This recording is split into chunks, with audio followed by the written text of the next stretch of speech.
કવિ તુષાર શુક્લા આપણી સાથે ફોન લાઈન પર જોડાઈ ચૂક્યા છે। તુષારભાઈ, આપનું સ્વાગત છે ઝી 24 કલાકમાં।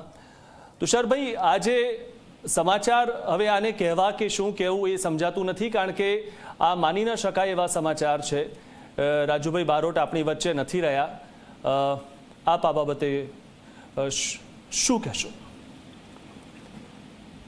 રાજુ વડોદરા થી અહીંયા આવ્યા અને ગુજરાતી રંગભૂમિ એને જાણે એક એવો રંગ પકડ્યો રાજુના આગમન સાથે।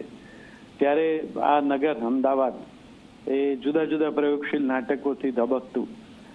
ભરત દવે અને રાજુ બારોટ એ લોકોએ એમાં એવા કમાલના નાટકો એના ચાહકો માટે રજૂ કર્યા। રાજુને સંગીતની પણ એવી જ સમજ। રાજુભાઈની અમારી દોસ્તી પાછી આશિષ દેસાઈને કારણે પણ ખરી। રાજુભાઈ પોતે બહુ સરસ ગાય, જૂની રંગભૂમિના ગીતો પણ ગાય। રાજુને સુગમ સંગીતમાં એટલો બધો રસ, એટલે સૌમિલ શામલની સાથે અમે લોકોએ અમારું રંગમંચ પદાર્પણ મોરપીંછ કાર્યક્રમમાં, ત્યારે રાજુભાઈએ એના સેટ ને એની વ્યવસ્થામાં એનું યોગદાન આપ્યું। રાજુભાઈ, અમને રાજુભાઈ કહેવાની જ એના માટે તો ટેવ નહીં, અમારા માટે તો રાજુ કાકા એવું અમારી બધા વચ્ચે, એ અમને તુષાર કાકા કે અમે રાજુ કાકા કહીએ।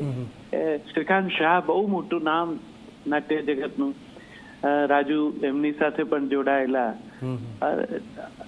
એટલે એનું આમ ચાલ્યા જવું ને એ કઈ સમજાતું નથી, કારણ કે સતત કંઈક ને કંઈક પ્રવૃત્તિ આ નગરમાં કર્યા કરે। નવા, તમે જેમ હમણાં ઓળખમાં કહ્યું કે નવા કલાકારોની સાથે રહીને પ્રયોગો કર્યા કરે। એ થાક્યો નહીં નાટક કરતા। અને જયારે સાવ આમ આપણને એમ થાય કે હવે રંગભૂમિ ને કેવી રીતે એમાં ધબકાર પુનઃ લાવવો, એવી વખતે રાજુભાઈનું આમ ચાલ્યા જવું એ ના ચાલે।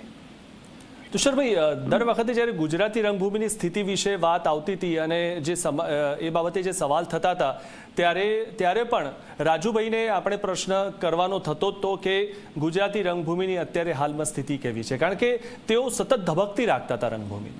બિલકુલ, એટલે એ છે ને, મેં કીધું ને એમ, આપણે તો આ બાજુના સ્ટેટમેન્ટ કરીએ પણ એ થાક્યો નહીં।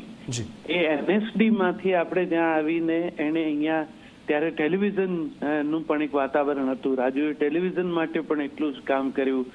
રંગમંચને તો એને એવા સરસ સરસ પ્રયોગશીલ નાટકોનો એ સમય, એટલે મેં જેમ શ્રીકાંત શાહને યાદ કર્યા, શ્રીકાંત કાકાના નાટકો રાજુભાઈ ને ભરતભાઈ ને દીપક ભાસ્કર આ બધા મિત્રો સાથે મળીને જે રીતે રજૂઆત કરતા, અને અમારો તો સીધું જ લાગણી ભર્યું અનુસંધાન એની સાથે અમારી સુગમ સંગીતની પ્રવૃત્તિઓ માટે કે રાજુભાઈ એમાં એક નાટ્ય તત્વનો ઉમેરો કરી આપ્યો। સાવ આમ બેસીને ગીત ગવાતું હોય સુગમ સંગીત, એને બદલે સેટ લાગે ને લાઇટ થાય ને એમાં પણ કોઈ પરફોર્મન્સ વેલ્યુ ઉમેરાય ને, એટલે એટલું બધું લોકભોગ્ય બને એની એનામાં જબરજસ્ત સમજ હતી।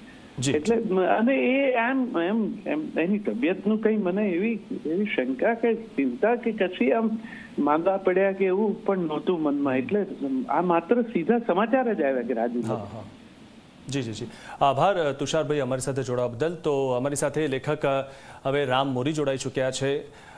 રામભાઈ, આપનું સ્વાગત છે ઝી 24 કલાકમાં। આજે સમાચાર રાજુભાઈના આવ્યા છે એ માની શકાય એવા નથી, કારણ કે હવે આપણી વચ્ચે નથી રહ્યા, એ આપણને બહુ જ આઘાતજનક લાગી રહ્યું છે। જી મિથુનભાઈ, રાજુભાઈના દેહાંતના સમાચાર સાંભળ્યા ત્યારથી, કારણ કે એમની સાથે એમના વિશે જે વાતો વિદ્યાર્થી મિત્રો સાથે થતી કે કેવી રીતે જૂની રંગભૂમિના ગીતો નવી પેઢી સુધી પહોંચે, એના માટે એ છેલ્લે સુધી સક્રિય રહ્યા અને આ કશુંક ભાળી ગયેલો માણસ હતો। સૌથી મોટી વાત એ છે કે NSD જેવા પ્લેટફોર્મ પરથી ભણી ગણીને આવેલો જણ એને છેવાડાની રંગભૂમિના લોકોને મંચ ખુલ્લું કરી આપ્યું। એટલે મહાનગરોમાં મોટા કલાકારોને મંચ મળે, પણ નાના નાના છેવાડાના ગામડાઓમાં જે રંગભૂમિ સક્રિય રહે એના માટે સીધા સંપર્કમાં રહેતા। એટલે અને અમે એક આખી પેઢી એવા છીએ જેને જીવનની પહેલી રંગભૂમિની જે શિબિર કહી શકાય, એ શિબિર રાજુ બારોટ પાસેથી ભણ્યા હોય નાટકોના। એટલે એક બહુ મોટી પરંપરા એમણે એમની પાછળ મૂકી છે। એ બહુ આઘાતજનક છે સમાચાર, અને એની સાથે આખી અમારી બધી સ્મૃતિ આમ જાણે અત્યારે ઝળહળે છે. રમભાઈ, અને ખાસ વાત એમનામાં એ હતી કે એમની સાથે જે કોઈ પણ નવા કલાકારો જ્યારે કામ કરે ત્યારે એમને માત્ર એક્ટિંગ જ નહોતા શીખવાડતા, એમને કેવી રીતે સ્ટેજ પર ગાવું તે પણ એમને શીખવાડતા હતા, એટલે સંગીતનું પણ એક જ્ઞાન આપતા હતા.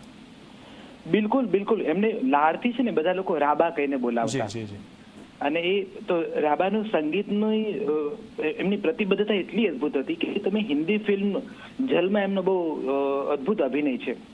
એ સિવાય મિર્ચ મસાલામાં બહુ યુવા વય એમને મિર્ચ મસાલા, સારાંશ, આ બધી ફિલ્મો કરી છે. ગુજરાતીમાં તમે બેટર આપી શરૂ કરી આવજો, હમણાં છેલ્લે કારખાનું સુધી રાજુભાઈ આ બધી ગુજરાતી ફિલ્મોમાં અભિનય કરતા રહ્યા છે.